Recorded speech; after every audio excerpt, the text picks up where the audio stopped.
یہ مناظر آپ دیکھیے، اس وقت دوحہ میں دھماکوں کی شدید آوازیں آ رہی ہیں اور پورے کا پورا ملک اس وقت لرز گیا ہے، لوگ اتنا شدید ڈر گئے ہیں۔ ایران نے میسائل مارے ہیں اور ایران کے ڈرونز آ گئے ہیں، اور اس صورتحال میں جو دوحہ میں معاملہ یہ ہوا ہے قطر میں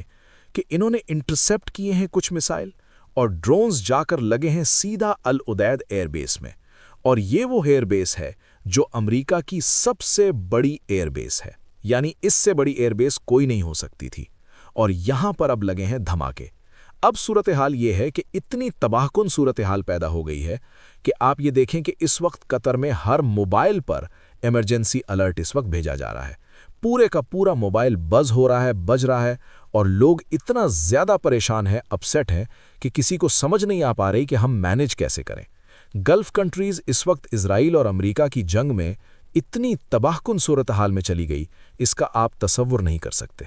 آپ ذرا یہ مناظر دیکھیے کہ اس وقت گلف کنٹریز سے لوگ ایئرپورٹ کی جانب فلائٹس کچھ چلنا شروع ہوئی ہیں 5 دن کے بعد، اور لوگ واپس جا رہے ہیں، اور لوگ جس طرح نکل رہے ہیں ان کی آنکھوں میں خوف ہے، تکلیف ہے، جو یو ایس سے آئے ہوئے ہیں، جو یوکرین سے آئے ہوئے ہیں، جو رشیا سے آئے ہوئے ہیں، کسی بھی جگہ سے ان کو جو فلائٹ مل رہی ہے وہ نکل رہے ہیں کہ آگے ہم جا کر کنیکٹنگ فلائٹ لے لیں گے، ٹرانزٹ کر لیں گے، کچھ بھی کر لیں گے، کیونکہ ان کے پاس موسٹلی پاسپورٹ جو ہوتے ہیں وہ ویزا فری ہوتے ہیں، اور اس صورتحال میں وہ بس نکلنا چاہتے ہیں۔ بہت سارے جو بلینئرز ہیں وہ اب ڈیمانڈ کر رہے ہیں کہ ہم ٹرمپ کی جنگ میں کیوں پھنس گئے ہیں۔ انویسٹمنٹ کی ہوئی ہے انہوں نے ان خطوں کے اندر اور بہت ساری صورتحال میں، اور اب تباہی بڑھتی جا رہی ہے۔ اب آپ سوچیں کہ لوگ تیزی سے ایئرپورٹ کی طرف بھاگ رہے ہیں، وہاں پر رہ رہے ہیں، اور کہا جا رہا ہے ان کو کہ آپ 4 گھنٹے پہلے آئیے گا۔ کسی کو کچھ سمجھ نہیں آ پا رہی کہ حالات کس جانب جا رہے ہیں، کیسے معاملہ چلیں گے۔ اس وقت تباہی کی صورتحال ہے ہر جگہ پر، اور قطر میں اس وقت پریشانی کا معاملہ یہ ہے